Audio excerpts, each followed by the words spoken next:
election 1 तारिख दिन बहुत जगार विभिन्न कम्प्लेन आसला 9टा-10टा पर जे जबरदस्ती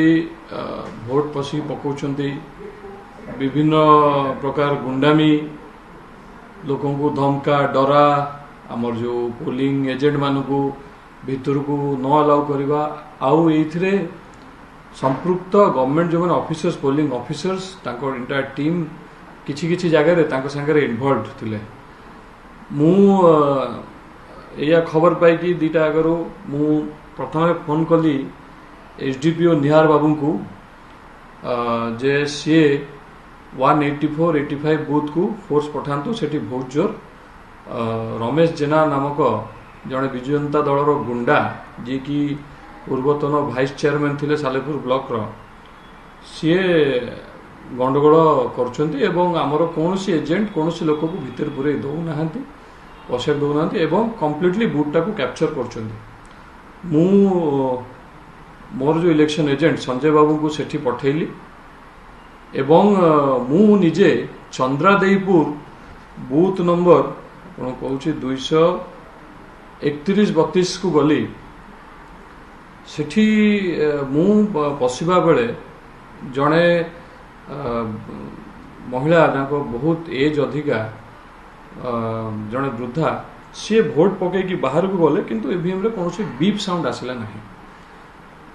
तापर मुझे जाकि क्वेश्चन कली मु कहली मेसीन रे बीप होनी आपण केमती तांको छाड़ दउचंती इति कहिबारु सी टिके घाबरेई गले सेठी कैमरा मध्ये अछि आपण चाहिले ए बूथ रे हमर कैमरा फुटेज भी चेक करि परंती मते से विभिन्न प्रकार बहाना देले जे नाई मेसीनटा पड़ी जाइथिला एक्चुअली कोन हुए से गोटे टेबल थाए जने लोक बसता सेठी हमें टोकनटा दउ से टोकन देला पर सेठी गोटे मेसीन थाए सेही मेसीन रे स्विचटा ऑन करले आमे जाइए भोटा दे पारू ना 10 थर भी भोट मेसीन स्विच चेपिले भोट पड़ो ना तापर मु जाइए से टोकन नंबर देखिली टोकन रे पड़ी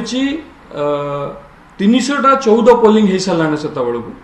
किंतु तो मेसीन मु कंप्लेन कर रिस्टार्ट कले मेसीन रे गोटे भोट केटा जाइए टोटाल भोट्स सेटा होता 310 4टा भोट कम थिला मुझे बार बार क्वेश्चन कली मुझे 4टा भोट गला कुआडे केमिति आपण टोकन रखछन्ती सेथरु जानिया को पाइली जे स्विच चिपुचंती बिना बीप रे से माने लोकों को अलाउ करछन्ती बाहर को जीवा को जोटा कि परे से माने चाहिए से 4टा भोट 5टा भोट 10टा भोट से माने चोरी करि पारिबे कितला कि अरिंदम को सेठी अटैक करिया में अरिंदम को जो माने थिले सहयोगी से माने एई भली गोटे सिचुएशन क्रिएट करा गला कि एट एनी कॉस्ट अरिंदम सेठी जेंति न दितम हां सेई भली गोटे टारगेट करा गला जे कोनोसी हालत रे से जो भली भाव रे काली मु हिंसा देखिली गोटे केस हाइलाइट हैला मोर निज इलेक्शन एजेंट माने मोर रिप्रेजेंटेटिव मु जोटी साइन न करिवि सी साइन करिवे मो बदल रे मो रिप्रेजेंटेटिव सी तांकू माने जीवन रु मारदेला भलिया उद्यम करा गला आउ अन्य कर्मचारी मानकर कौन अवस्था होइथिबो मु काली 100 केस आपन को कहि परिबी जोठी की जाबडा मारचंती कलर धरचंती धमकेइचंती जाओ न एमती कर दबो कबाट बंद करचंती जोरे की हाइलाइट हेनी आमे पुलिस को भी कहिलु जो हमर जो माड हैला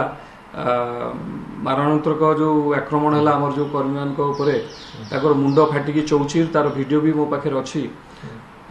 ए पर्यंत कोनोसी एक्शन निया गला नाही रमेश जेना तांको पुओ शुभम जेना को ऊपरे एवं आमे या भी आह्वान दैछु गतकाली जे जदि आउ 24 घंटा बीती गलानी आगामी 24 घंटा भितर जदि प्रशासन कोनोसी एक्शन न नियंती पदक्षेप न नियंती ताहले आमे कलेक्टर ऑफिस घेराव करिवु तापरे हजार संख्या रे हजार मु बारंबार कहूँ हजार संख्या रे आमे थाना मध्य घेराव करिवु आमको न्याय दरकार एवं मु अनुरोध करिवि जे जो सेंटर रे टैंपरिंग हेची भोट से रिपोलिंग मध्य करा जाओ गोटे बीजेडी कहूँ जे हिंसा मुक्त निर्वाचन करिया पे आह्वान दउची आपण किंतु एई भली सांघातिक सब अभियोग आनिचंती एवं हेजी मते आपण देबे हाँ से माने जो भली भाव रे इलेक्शन कंडक्ट करूचंती सेटा डेमोक्रेसी रे तो हुए नाही मु कौन मोर भी आश्चर्य हो गली प्रथम थर ये हिंसा ये ମାନେ ଛୁରୀ ଚଲା ବା ପନିକି ଚଲା ବା ବାଉଁଶରେ ମାଡ଼, ପନିକିର ଯୋଉ ପଛ ଯୋଉ ବେଣ୍ଟଟା ଥାଏ ସେଇଥିରେ ମୁଣ୍ଡକୁ ମାଡ଼, ଢେଲା ପଥର ମୁଣ୍ଡକୁ ଛେଚିଦେବା, ଏଭଳିଆ ହିଂସା